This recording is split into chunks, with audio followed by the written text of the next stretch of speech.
Olá, viva! Bem-vindos a mais um Educar Tem Ciência. Neste episódio falamos sobre a proibição do uso de telemóveis com a internet nas escolas. Neste ano letivo passou a ser proibido para os alunos que frequentam até ao 6º ano, primeiro e segundo ciclos do ensino básico, salvo exceções, para fins pedagógicos, por razões de saúde comprovadas e também para os alunos que não têm um domínio total da língua portuguesa, por exemplo, os alunos estrangeiros que precisem de consultar um tradutor na internet. Além desta proibição, o Governo sugere ainda, recomenda restrições ao uso destes telemóveis pelos alunos que frequentam o ensino desde o 7º ao 9º ano, ensino público e privado, são regras do Governo com autonomia de aplicação por parte das escolas. Para falar sobre tudo isto, temos connosco o professor João Maroco, professor da Universidade Lusófona. Bem-vindo mais uma vez a esta temporada do Educar Tem Ciência. Professor, tudo com objetivos nobres, não é, por parte do Governo, de promover a melhoria do rendimento escolar, socialização dos alunos e também uma diminuição da perturbação na sala de aula. Objetivos nobres, mas proibir faz sentido? Estamos a melhorar a aprendizagem, a interação social no recreio, fora dos ecrãs? Viva, Fátima! É sempre um grande prazer voltar aqui ao Educar Tem Ciência. Respondendo diretamente à sua questão, sem rodeios, não faz. Não faz sentido proibir o uso da tecnologia nas escolas, especialmente numa escola que se quer moderna, de saber, de cultura e de integração social. Excluir a tecnologia da sala de aula e da escola dos recreios. O objetivo não é tanto da sala de aula, como a Fátima referiu e muito bem. A lei, que nem sequer é nova, já existe desde 2012, possibilita a utilização dos telemóveis, dos tablets, dos equipamentos com acesso à internet, aquilo que na linguagem técnica nós chamamos os smart devices, permite, desde que seja enquadrado numa atividade pedagógica do professor, na sala de aula, numa visita de estudo, numa visita ao museu. O que a lei tenta fazer, tenta proibir, é a utilização destes smart devices fora do contexto da sala de aula, nomeadamente nos recreios. E eu acho que proibir é sempre a solução mais fácil, mas não resolve os problemas de fundo da escola portuguesa. E os problemas de fundo da escola portuguesa são bem mais sérios do que a utilização dos telemóveis ou dos tablets pelas crianças, quer na sala de aula, com autorização e com o acompanhamento dos professores, quer nos recreios. O problema da escola pública portuguesa começa por ser a falta de autoridade do professor na sala de aula. Temos que falar sobre isso. Como é que esta lei vai ser implementada? Quem é que vai controlar o uso do telemóvel? Eu acho que vamos ter tempo para falar sobre estas coisas.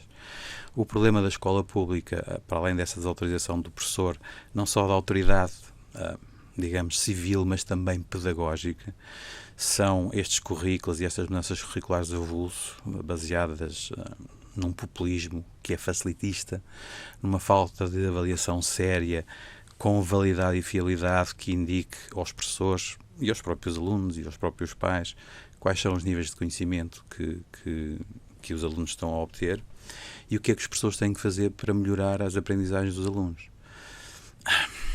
É fácil proibir os telemóveis e dizer que tudo isto, ou melhor, que o retrocesso dos sistemas educativos. E o problema não é só português, o problema é um pouco por também vamos ter a oportunidade de falar sobre isso, por todo o norte da Europa, pelo norte da América, e estamos à procura das soluções mais simples quando as soluções de fundo, que de facto precisam ser trabalhadas, continuam por resolver. Estamos a proibir o acesso, ou a restringir o acesso às redes sociais, mas também estamos a limitar o uso de tecnologia na sala de aula e a promover essa acessibilidade aos alunos, ou não? Estamos, exatamente, e esse é um dos problemas que não vai resolver o problema da pioria da literacia dos nossos alunos, pelo contrário, vai agravá-lo.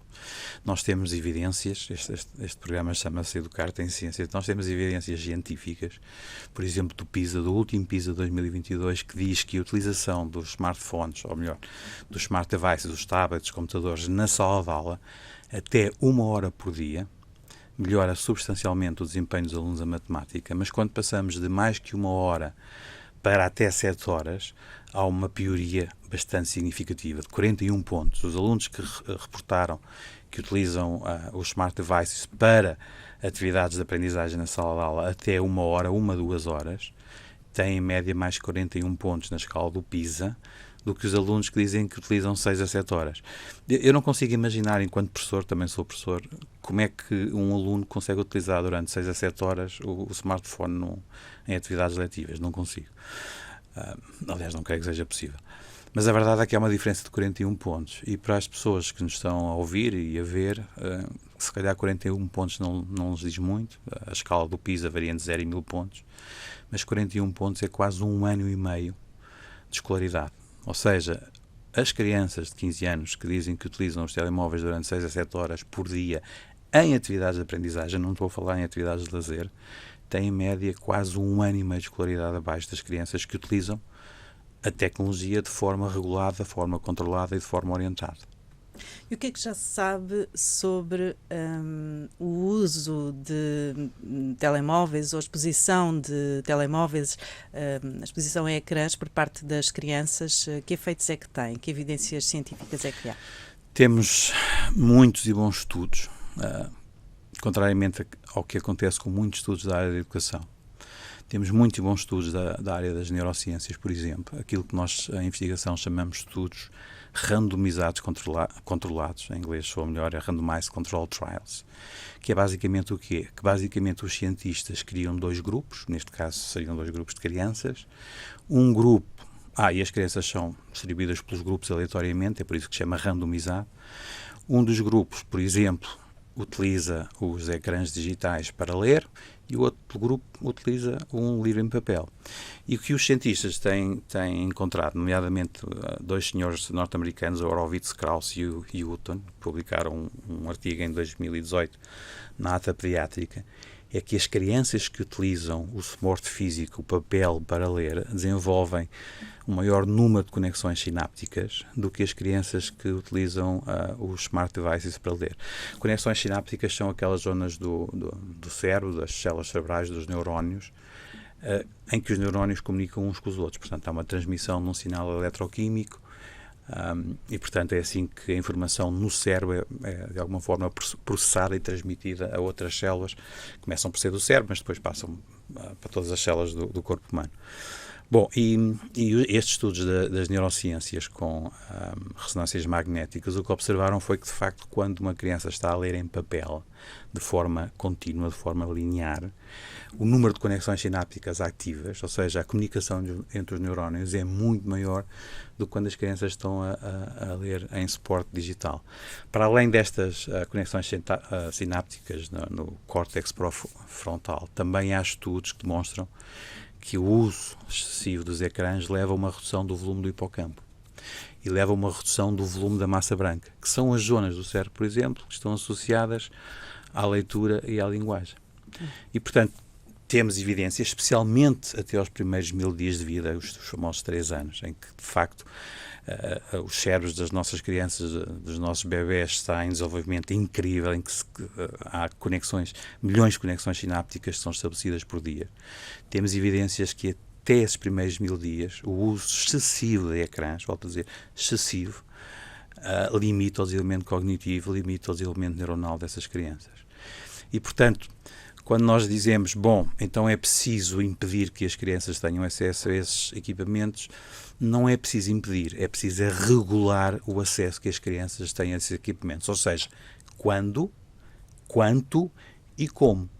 E repare, até aos primeiros 1000 dias, isso é essencialmente uma tarefa dos pais da família. Temos que falar também sobre os pais e a família, porque tem aqui um papel fundamental.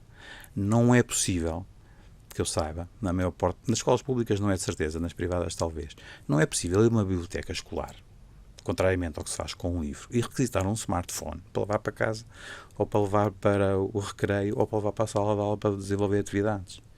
Portanto, os smartphones e os tablets e os smart devices que as crianças levam para a escola são os oferecidos, são comprados pelos pais. E, portanto, é um problema da escola? Não. Começa por ser um problema da parentalidade frágil dos pais. Não sei se poderemos falar sobre isso, mas também é importante. O controle parental, que é importante, e os pais, obviamente não a maior parte, mas também confiam se calhar demasiado nas escolas para restringir e educar, quando os pais também têm que ter esse papel, desde logo em casa, às refeições, no restaurante, etc. Exatamente. É por isso que eu digo que o problema começa por ser um problema de parentalidade frágil. Frágil no sentido em que nas nossas sociedades atuais os pais muitas vezes chegam a casa depois de 8 horas de trabalho e ainda têm que fazer o jantar e preparar o banho das crianças e dar banho às crianças e às vezes ainda têm que terminar alguma parte do trabalho que ficou por fazer e que tem que ser entregue no dia seguinte. E a maneira mais simples de alguma forma terem algum sossego é pegarem num tablet ou num smart device, colocarem um vídeo do YouTube, entregar à criança e dizer, olha, está sossegadinho aí, veio aqui o vídeo do YouTube, enquanto eu vou terminar as minhas tarefas domésticas ou muitas vezes profissionais. E isto é tão grave e acontece em todos os níveis socioeconómicos. Eu em julho estive em Belo Horizonte, numa conferência, fiquei hospedado num hotel, enfim, de topo, e não consegui deixar de reparar e ficar escandalizado porque estava na mesa ao meu lado uma família em que tinha um bebé de cadeirinha, ou seja, aquelas crianças que precisam de uma cadeirinha para sentar à mesa. Uhum. Os pais estavam tranquilamente a tomar o pequeno almoço e a criancinha estava com o smartphone, que eu acredito que fosse do pai ou da mãe, muito sossegada a ver os desenhos animados, enquanto os pais estavam, enfim, a tomar o pequeno almoço. E isto é um problema. Eu não estou a dizer que os pais devam proibir, antes pelo contrário, a utilização das tecnologias pelas crianças, mesmo a idades mais precoces, porque vivemos numa sociedade tecnológica.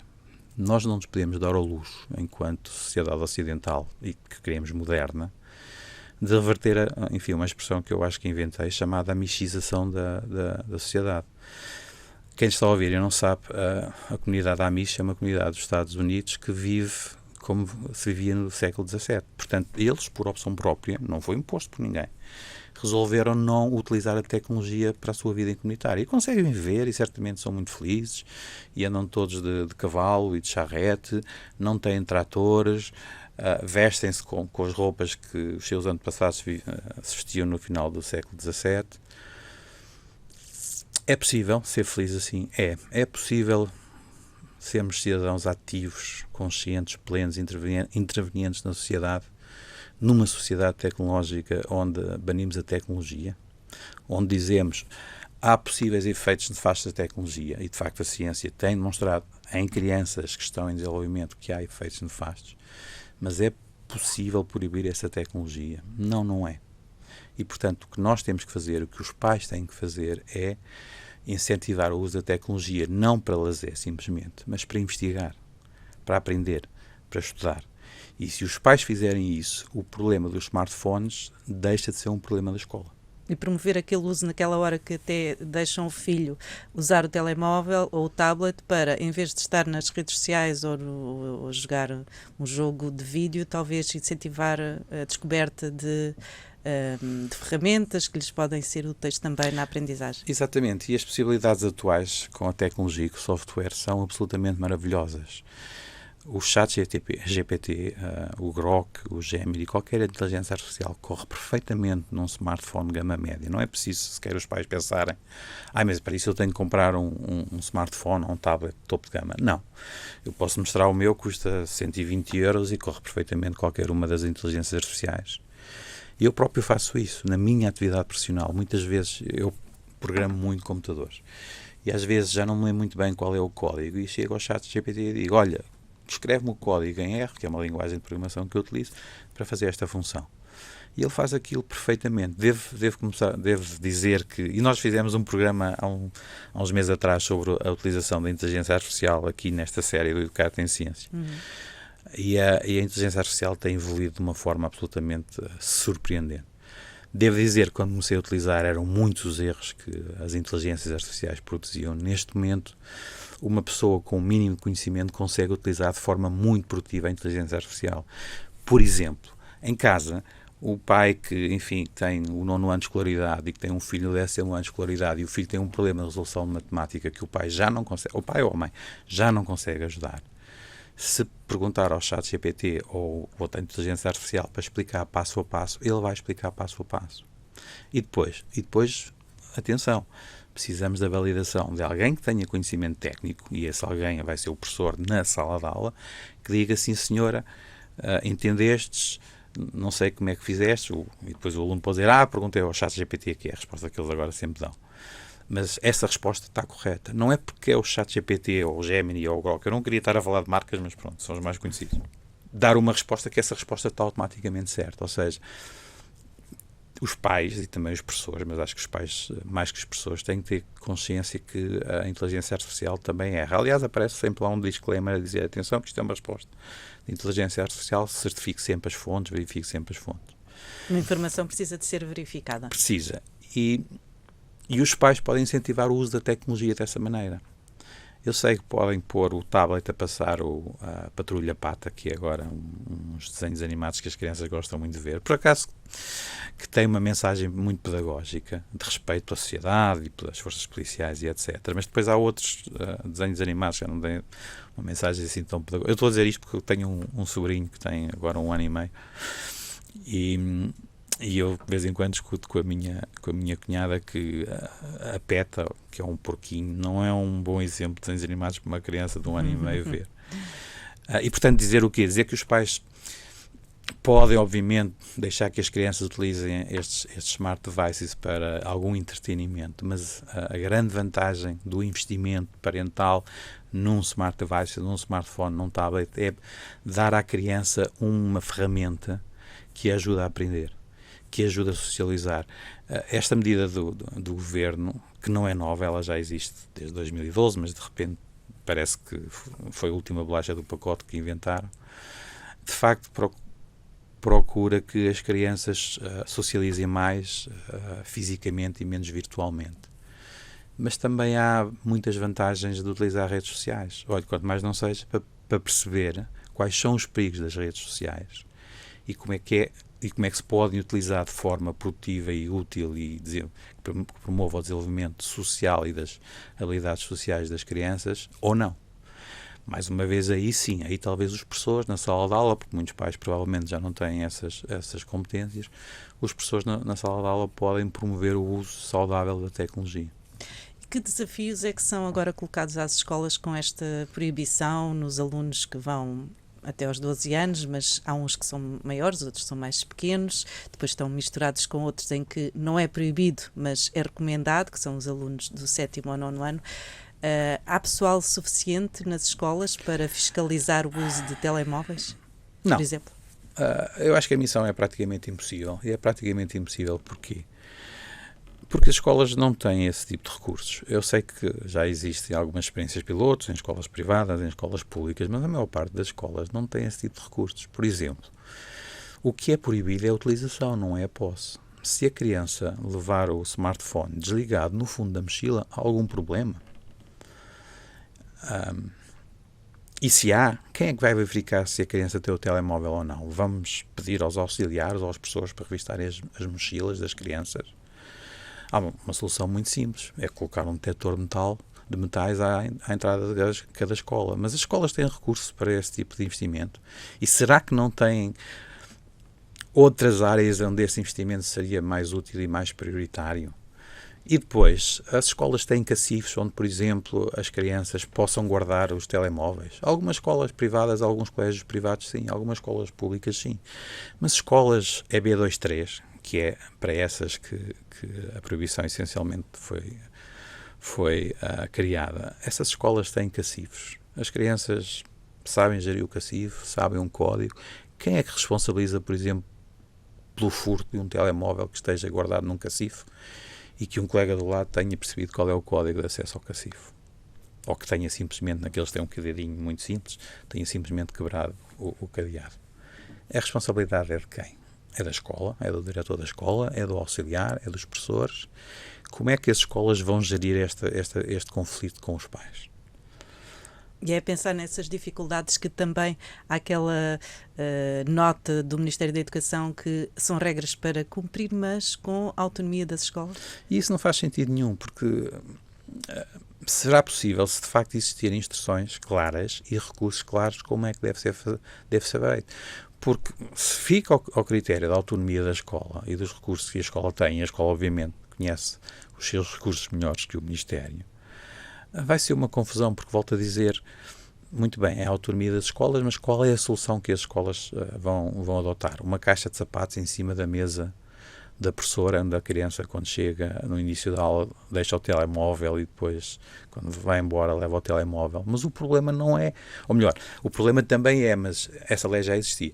O problema não é a utilização do telemóvel na sala de aula. O professor, como nós dissemos logo no início, tem autonomia para decidir se achar que o telemóvel, ou o tablet, ou o que quer que seja, ou o computador, é útil para a sua atividade pedagógica, para aquilo que quer desenvolver com os alunos podem utilizar. O problema é, e é isto que esta lei traz nova relativamente à lei de 2012, é a utilização dos smartphones no recreio, nas pausas, enfim, letivas, onde as crianças, onde o governo gostaria, todos nós gostaríamos que as crianças socializassem mais fisicamente. Mas muitas escolas, por exemplo, têm um campo de futebol, ou um recinto esportivo coberto onde as crianças possam estar quando está a chover. Algumas têm, mas todas terão. Não têm. Aliás, a maior parte das escolas portuguesas tem problemas seríssimos com o aquecimento durante o inverno ou com o arrefecimento durante o verão. E, portanto, vão dizer às crianças, olha, estão proibidos de estar no corredor com os smartphones, têm que ir para o recreio, apanhar sol, apanhar chuva, porque precisam de interagir fisicamente. Eu acho que, infelizmente, esta medida até é mais populista, porque na nossa sociedade, e não só nas outras sociedades, vamos ter tempo também, espero, de falar sobre isso, existe muito a noção que é a tecnologia que é responsável pela pioria dos resultados dos nossos alunos.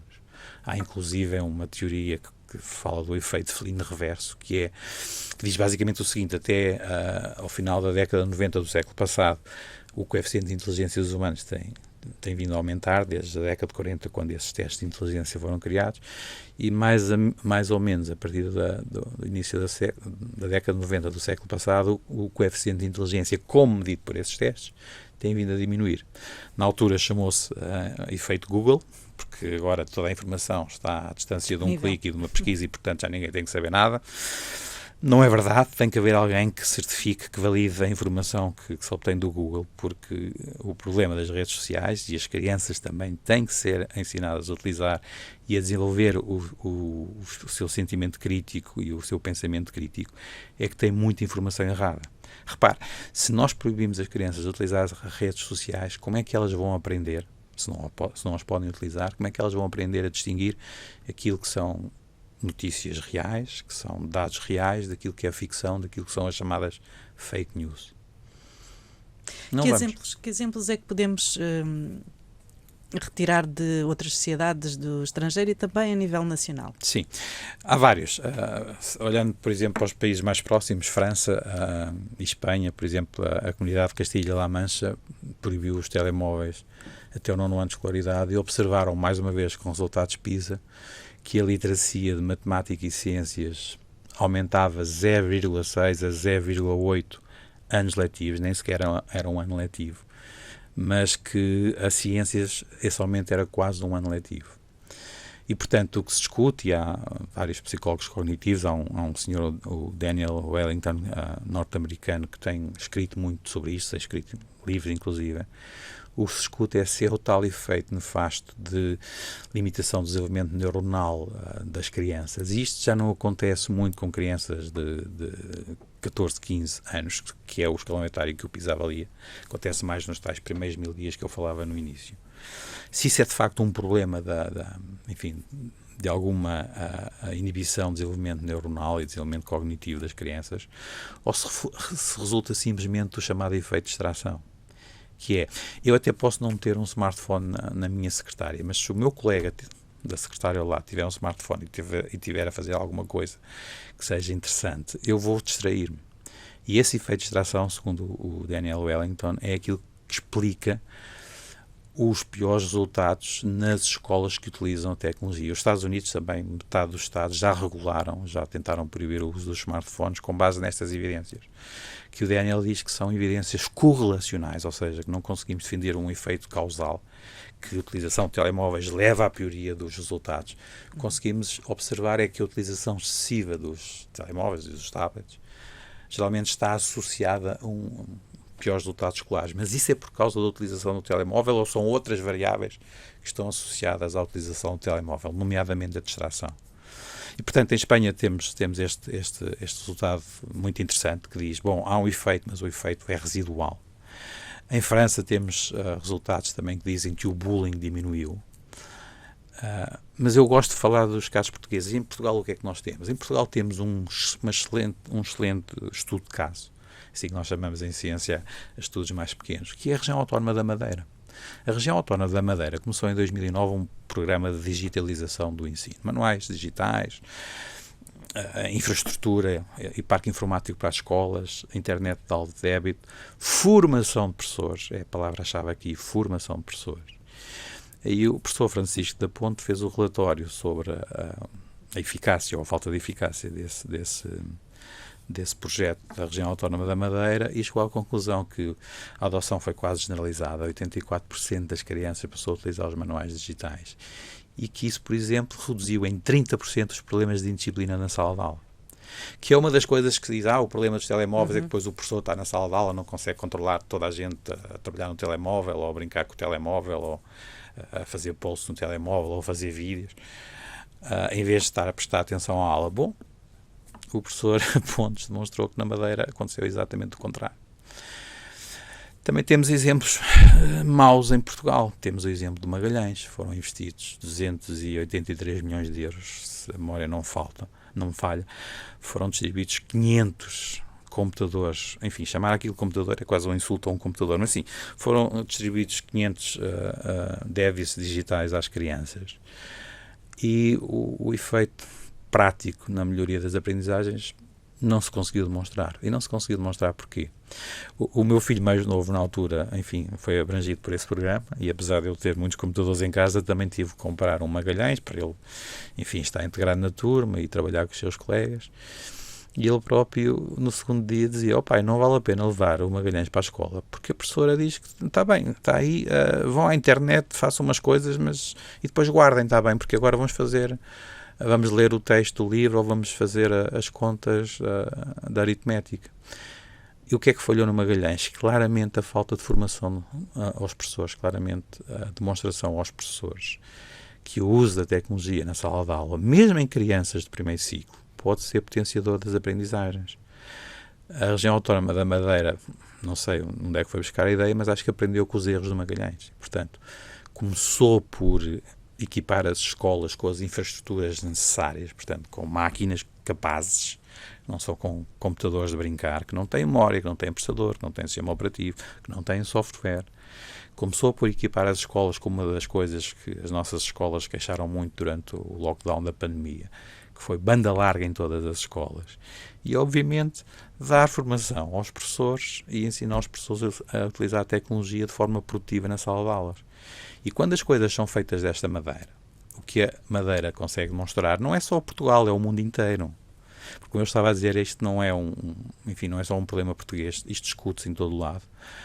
Na Suécia, na Finlândia, enfim, nos chamados países nórdicos costumam ser aqueles países para os quais nós gostamos de olhar em termos de desempenho dos sistemas educativos. Nos Estados Unidos. Mas deixa-me falar de outro exemplo muito positivo. Portanto, enquanto em alguns destes países da Europa, para onde Portugal geralmente olha, a Suécia ou a França, a tendência é para a proibição da utilização da tecnologia da sala de aula. A Estónia, que é um pequeno país báltico, com 1.200.000 habitantes, desde o final da década de 90, que apostou na digitalização da sociedade. A Estónia, neste momento, é o país europeu que tem os melhores resultados no PISA. Passou há muito a Finlândia, que era o país topo. Claro que passou há muito a Suécia, claro que passou há muito a França. E repare, é um país onde todas as escolas, todos os alunos utilizam tecnologia diariamente. Portanto, não há evidência que a tecnologia tem esse efeito nefasto, que é a tecnologia a grande responsável pela pioria dos resultados escolares das sociedades ocidentais. E com esses exemplos, estamos perto do fim deste episódio. Aproveito para perguntar ao professor João Maroco as principais ideias a reter sobre esta questão da proibição do uso de telemóveis nas escolas. Eu acho que há 5 ideias principais a reter. A primeira é que, como em tudo na vida, proibir nunca é a solução pedagógica. E uma escola é um sítio onde se deve aprender. E deve aprender não só quem anda na escola, mas também quem já saiu da escola. E isso, obviamente, estou a referir-me aos pais. O objetivo eu acho que é nobre, que é tentar promover a socialização das crianças e deixar, enfim, de haver as dependências dos equipamentos digitais. Não falámos disso, era importante também perceber o que é que está envolvido na dependência da utilização, porque cada vez mais os psicólogos e os psiquiatras têm crianças com problemas de dependência digital. Basicamente são circuitos hormonais, o de dopamina, do cortisol, que estão envolvidos nestas respostas e que exigem cada vez mais. A tal exposição precoce. Exatamente. Se tivermos tempo, eu falo sobre isso. A ciência mostra claramente que o uso excessivo prolongado de ecrãs tem consequências sobre a atenção, sobre a memória, sobre o sono, sobre as capacidades cognitivas e sociais das nossas crianças e, eventualmente, pode prejudicar a aprendizagem, mas também demonstra que a tecnologia utilizada com conta, peso e medida pode beneficiar fortemente a aprendizagem. E nas sociedades atuais eu acho que não temos alternativa. O objetivo também é, enfim, de alguma forma proteger as nossas crianças dos malefícios das redes sociais, mas também estamos a travar a inovação e a literacia digital dessas crianças. Neste momento, enfim, repara, o próprio governo português utiliza o X para comunicar políticas educativas. Vamos impedir as crianças de aprender a utilizar o X? Não faz sentido. Eu acho que o verdadeiro desafio é regular o uso e ensinar a tecnologia de forma responsável e produtiva. Não é eliminado da sala de aula e da escola, do espaço físico da escola, que nós conseguimos fazer isso. Depois, para dizer que por cada, enfim, detrator da tecnologia e defensor que temos que banir os telemóveis, também existem outros que defendem que a tecnologia pode ser muito útil, pode facilitar a aprendizagem, pode melhorar o desenvolvimento socio-cognitivo e a cidadania dos nossos alunos. E basta olhar para a região autónoma da Madeira. Não é preciso ir à Suécia, não é preciso ir à Finlândia, ou à França, ou à Estónia. Temos bons exemplos em Portugal. Mesmo para terminar, proibir não resolve. Nunca resolveu. O que é preciso é educar. Muito obrigada, professor João Maroco. Lembrar apenas que vai decorrer a primeira conferência da Iniciativa Educação na nova SBE, vai ser no dia 25 de outubro, as inscrições estão abertas. Este vai ser certamente um tema falado nos corredores e na conferência. Nós voltamos para a próxima semana. Até lá.